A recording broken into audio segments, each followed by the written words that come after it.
네, 안녕하십니까. 오늘은 제가 얼굴을 좀 시무룩하게 해야 될 것 같습니다.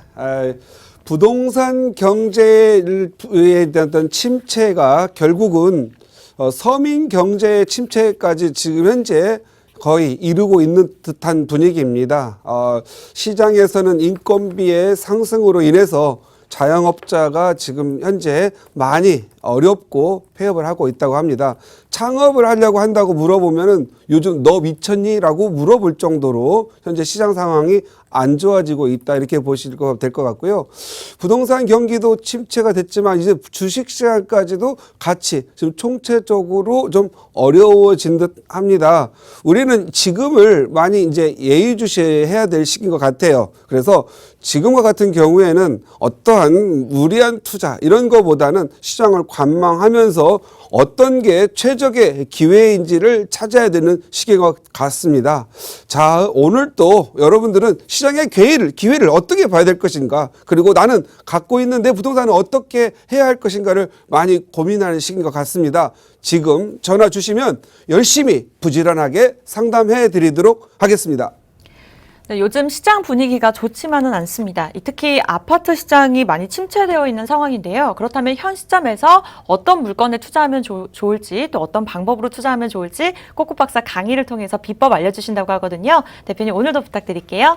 네, 최근 5년 동안 아파트 가격이 급격히 상승을 했죠. 웬만한 아파트 5, 6억, 좀 비싼 것들은 10억까지도 올라가 있기 때문에 부동산 시장이 지금 현재 아파트가 약간 조정을 좀 받고 있습니다. 그리고 또한 부동산 정부의 규제 이런 부분으로 인해서 역시 아파트가 지금 현재 조정을 받고 있습니다. 어떻게 보면 또 너무 많이 올랐기 때문에 규제가 없다 하더라도 당연한 게 아닌가 싶습니다.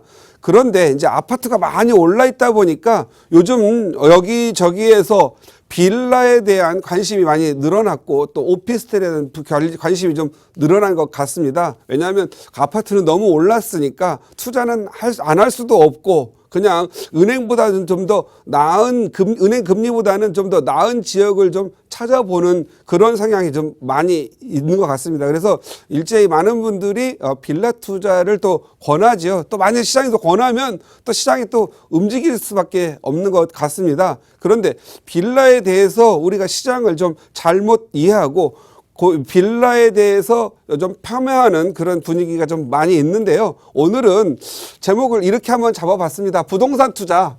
사람들은 빌라를 잘 모릅니다라는 걸로 잡아봤고, 빌라는 모르면 고통받고요. 잘 알면 부자 된다. 이렇게 잡아봤습니다. 과거 지금 5년 동안 아파트 오를 때 빌라나 단독주택 사가지고 부자 된 사람들이 사실은 더 많은 것 같습니다. 우리가 수익률을 좀 따져봐야 되는데요. 예를 들어서 5억 투자해서 5억 번 사람은 100% 올랐다라면 2천만 원 투자해서 5천만 원 오른 사람은 250% 올랐죠. 그래서 이렇게 오른 분들도 많이 있는데, 단지 우리가 투자 습성상, 그리고 우리가 예를 들어서 정부에서도 그렇죠. 내 주택 하나에다가 하나 더 사면 투기를 보는 그런, 그리고 부동산 투자를 어떤 투자의 한 경제적 한 측면을 보지 않고 그냥 도덕적으로 해이 또는 투기 이런 식으로 보기 때문에 우리 일반인들은 한 채만 투자하는 성향을 보이기 때문에 그런데요. 사실적으로 보면 이 여러 채를 투자한다고 봤을 때는 더 좀 가볍고 거래가 잘 되는 이런 빌라들도 많이 올랐다, 이렇게 보시면 될 것 같습니다. 지금 우리가 보통 투자를 하게 되면 이제 아파트, 그다음에 오피스텔, 빌라 세 가지 유형을 많이 볼 수 있겠죠. 그런데 이제 진짜 잘 살고 부자들은 이런 거 신경 쓰고 싶지 않기 때문에 상가 쪽으로 많이 갑니다. 그래서 상가도 분양상가, 통상가, 꼬마 건물 이런 정도가 많이 있는데, 오늘은 주택을 한번 말씀드려보도록 하겠습니다. 아파트는 보통 투자를 하는 게 차익형이죠. 대부분 차익형이라고 하는 것은 내가 주거를 하면서 오래 살다 보니 가격이 좀 올랐다, 이렇게 해서 부자가 되는 경우가 있는데, 이건 정말로 시세 차익을 노리는 형태로 보시면 될 것 같습니다. 그런데 아파트는 투자를 하시는 분들이 어떤 형태로 가져가는 게 좋느냐. 아파트는요, 전세나 또는 거주를 하면 오케이입니다. 그러니까 아파트 같은 경우에는 우리나라는 전세가가 좀 높은 나라죠. 그래서 전세를 놓고 갭 투자를 통해서 하게 되면 전세 가격이 오르는 시기에는 원금도 회수되고 또 가격도 오르기 때문에 전세 갖고 투자를 하면 좋습니다. 그런데 아파트를 가지고 이렇게 월세를 놓고 투자하는 분들이 있거든요. 뭐 반전세다 월세다는 건데 이건 잘못된 투자 방식이죠. 내 목돈을 많이 넣어놓고 월세를 받아서 이렇게 계속 가느다랗게 돈을 벌려고 하는 그런 분들이 있으신데 여유가 많이 있으면 되겠지 모르겠지만 월세 이 목돈 넣어놓고 월세 놓고 수익률도 3%도 안 되는 그러한 은행 이자보다도 안 되는 그런 것들은 잘못된 방식이다. 차라리 월세를 놓을 바에는 전세를 놓고 목돈을 만들어서 제2의 투자를 하는 게 좋겠다라는 말씀 드리겠고요. 아파트는 다분히 타이밍에 따라 가격이 오르내리면 타이밍을 잘 맞춰야 성공하는 겁니다. 지금 아파트는 2012년, 13년 그리고 14, 15, 16 투자한 사람들은 많이 벌었고 많이 올랐죠. 그 좋은 타이밍이었죠. 그런데 지금 18년 들어와가지고 투자하신 분들은 사자마자 5천 올랐다가 지금 현재 다시 꺼지는 현상이죠. 저는 늘 뭐 이렇게 가격이라는 부분, 지금 현재 부동산 9.13 대책이 나오기 이전에, 시장이 너무 많이 올랐기 때문에 9월부터 오르는 부분은 저는 거품이다라고 과감하게 주장을 해왔던 것 같아요. 그래서 저는 이 제도가 9.13이라는 강력한 제도가 나오기 이전에 이미 어느 정도 가격이 좀 오르는 상식선에서 넘어서 많이 올랐기 때문에 거품 현상이 아닌가 싶고요. 지금 이때 사신 분들은 심리적으로 많이 고통받고 있습니다. 그래서 자기가 좋아서 사놓고 또 봐가지고 공인중개사 가가지고 당신 때문에 샀다 지금 현재 실경이가 있는 시기죠. 이것은 어쩔 수 없이 발생된 현상인데 부동산은 요 고비가 넘어가면 또다시 올라가고 전세값도 오르고 그러니까 너무 실경하지 마시고 좀 곡제 샀지만 다음 단계를 기다리는 마음으로 좀 편안히 가야 될 것 같다 이렇게 말씀을 드리도록 하겠고요. 오피스텔이죠. 이 오피스텔은 사람들이 많이 압니다. 이거 무조건 막 광고가 가장 많기 때문에 좋은 줄 아는데 이게 문제가 좀 항상 많습니다. 부동산 투자에서는 아파트나 빌라는 크게 문제가 없는데 오피스텔은요 정말 잘 사야 됩니다. 오피스텔은 수익형입니다. 이 수익형이라고 하는 건 월세를 받는 거죠. 월세. 그런데 어떤 사람들은 오피스텔 사가지고 전세를 놓거나 직접 거주하는 분들이 있어요. 그리고 한 몇 년 지나면 가격이 뚝뚝 떨어지죠. 그래서 전세값도 이제 같이 떨어지는 현상인데 오피스텔은 전세나 거주를 하면 안 되는 그냥 상품입니다. 오피스텔은 그냥 준주거용이라고 하는데 준주거용 이건 영업용이죠. 영업용이기 때문에 주거를 하더라도 영업을 해서 주거를 하고 사무실을 놓으면 그냥 사무실이니까 영업을 하는 건데 영업용이다 보니까 일단 부가세가 있죠. 부가세. 그리고 취득세도 그냥 4.6%로 그냥 같은 6억 이하는 1.1% 4배를 내죠. 부가세를 때 환급을 받게 되면 또 거기에는 사무실 임대를 놓을 수 있는데 주거는 못 놓죠. 멋모르고 주거 놓았다가 부가세 환급하고 환급 추징당하는 일이 좀 있습니다. 이 사람들이 이거 분양하는 사람들의 방법은 뭐냐면 오피스텔 팔 때 이거 뭐 계약금 받으시고 부가세는 환급 받습니다. 중도금 넣고 환급 받습니다. 해놓고 환급을 시켜요. 그러다가 갑자기 주택 임대사업자 내면서 환급 받은 거 다시 토해내세요라고 하고 또 그 취득세 4.6%를 내게 합니다. 이게 이런 방식으로 하죠. 그러다 보니까 생각지도 않는 부가세도 내야 되고 또 주택 임대 사업을 해야 4.6%의 높은 취득세가 있으니까 이거 85% 이거 할인받습니다. 이렇게 해가지고 부가세 부담과 취득세 부담이 있다 보니까 초창기 계약할 때는 부가세를 환급받게 하고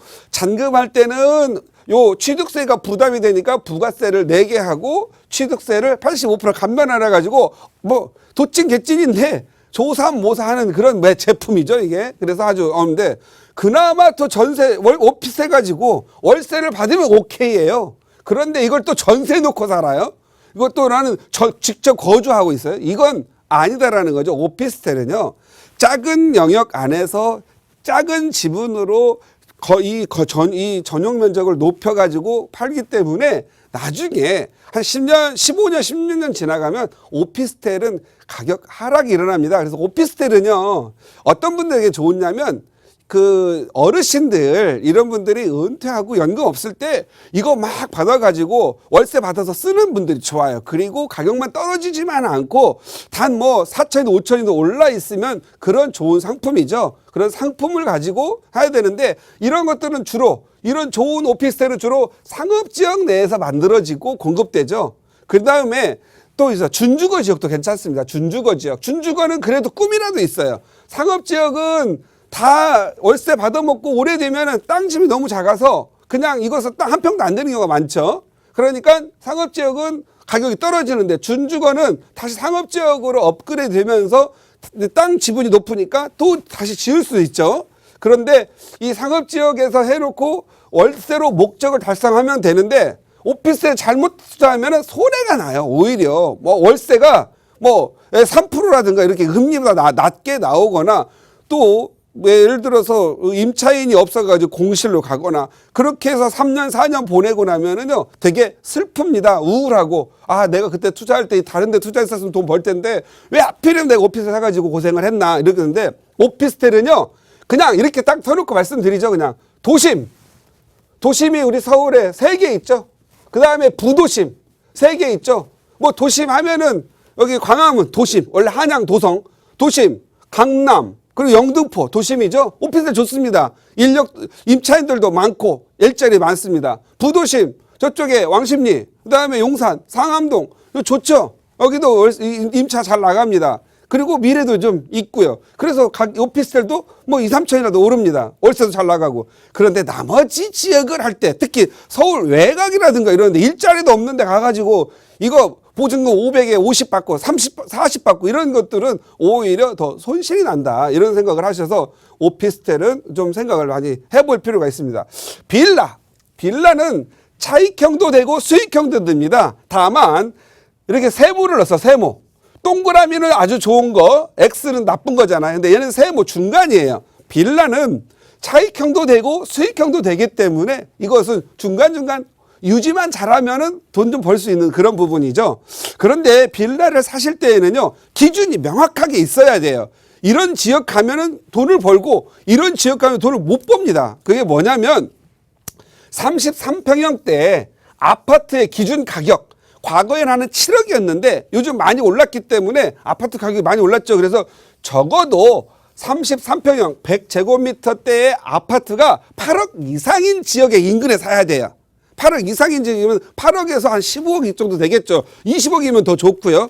이런 지역에 가서 빌라를 사야 임차인도 있고 그리고 가격도 오릅니다. 빌라 사놓고 나면 되게 보면요. 빌라 가격 떨어져요? 안 좋아요? 하는데 보면 다 아파트 가격 4, 5억대 하는데 동네 사람들이 그렇게 얘기를 해요. 왜? 그 동네를 가면 아파트가 4, 5억인데 누가 빌라를 사겠어요? 좀만 대출 받아서 40% 대출 받아가지고 아파트 사고 말지? 그런데 예를 들어서 아파트가 10억이에요. 근데 내가 갖고 있는 2, 3억이에요. 대출 받아서 살 수가 없고 또 대출 받으면 이자가 너무 무리가 되기 때문에 안 되겠죠. 그래서 그런 동네는 이렇게 다세대 주택으로 빌라로 가게 되는 거죠. 그래서 기준을 나눠봤어요. 쉽게 알아볼 수 있겠는데 8억 이상인 지역의 다세대 주택은요. 수익형으로 오케이. 월세 잘 나옵니다. 왜? 학군 좋고 비싸고 하니까 빌라라도 가서 살아야 되겠죠. 오케이. 차익형도 가능합니다. 왜? 땅값이 주변이 막 오르죠. 아파트들은 33평에 땅 지분 7, 8평이 돼도 15억, 13억 하는데 빌라는 땅 6평 갖고 있는데도 3, 4억 밖에 안 가니까 당연히 땅값이 오르면 차익도 실행이 되죠. 이런 경우에는 월세와 차익이 실현이 잘 됩니다. 그래서 우리 시청자님들은 빌라 투자를 할 때는요. 주변에 아파트를 몇 개 찍어가지고 8억이 되느냐 안 되느냐 요거 보는 기준으로 하면 좋습니다. 두 번째 8억 미만인 지역 이하 지역들은요. 수익형은 그런 대로 괜찮습니다. 근데 차익이 잘 나질 않아요. 차익이 나지 않기 때문에 수익형 중심으로 가다가 월세도 좀 낮고 가격도 좀 떨어지는 현상이 있어요. 이런 건 거래가 잘 안 됩니다. 이런 경우에는 월세도 잘 안 나가고 세입자 바꾸기도 힘들죠. 이런 경우만 맨날 보나 봐요. 사람들이 맨날 빌라면 요것만 생각하시나 봐. 좀 더 수준을 높여서 이런 식으로 보시면 좋고요. 이 빌라는 투자하기가 좋은 게 돈이 많이 있을 때는 수익형으로 가고 내가 돈이 소액밖에 없어요. 이럴 때는 전세도 잘 나가니까 전세 끼고 투자했다가 나중에 퇴직금이 나오거나 적금 부은 거 나오면은 다시 월세 수익형으로 전환하면 되죠. 거기다 대고 건물이 노후가 막 진행돼 가지고 재개발이나 재건축이 되면은요 가격이 많이 오릅니다. 서울 지역에 빌라들이 보통 방 3개짜리 전용 면적 60제곱미터 18평짜리 빌라들이 지금 현재 재개발 재건축 들어간 것들은 8억이 넘고 10억이 넘는 데가 굉장히 많이 있습니다. 그래서 이러한 지역을 찾는 것도 굉장히 중요하다. 그래서 우리 빌라를 투자할 때는요, 중기적으로 볼 거냐, 장기적으로 볼 거냐, 아니면 단기적으로 볼 거냐, 이런 부분이 있는데, 단기적으로 봐서 큰 돈 벌려고 하면 그만큼 목돈이 많이 들어가겠죠. 왜? 거기는 재개발, 재건축 지금 추진되고 있으니까. 그러나 장기적으로, 저 땅은 정말 괜찮아. 우리 아들에게 집도 없는데, 그래도 한 소액으로 사줘서 조금이라도 좀 증여해서 장기적으로 봤을 때 몇 억 벌 수 있는 거야. 이런 것들은 좀 장기를 보고 지역 분석을 하셔서 이 지역은 노후도가 돼서 10년 앞으로 한 5년 정도면 어느 정도 정비구역 지정이 되겠다. 우리 아들이 손주를 날 때 정도 되면 여기가 재건축해서 많이 벌겠다. 그런 지역들이 상당히 강남과 강북을 보시면 굉장히 많이 있습니다. 그래서 그런 부분들은 좀 전문가들하고 좀 상의를 하셔가지고 투자했을 때 내가 단기 투자할 건지 중기 투자할 건지 장기 투자할지 이런 부분을 명확하게 좀 정리하고 투자하는 게 좋을 것 같다. 이렇게 말씀드립니다. 요즘 투자 시기가 좀 어렵습니다. 그렇다고 조금이라도 투자해서 다음 가격 상승기에 아파트 가려고 하시는 분들은 이렇게 빌라라든가 오피스텔 이런 부분들 좀 투자하셔서 투자의 영역을 이번 기회에 좀 넓혀가면서 투자의 경험을 많이 쌓으시기 바랍니다.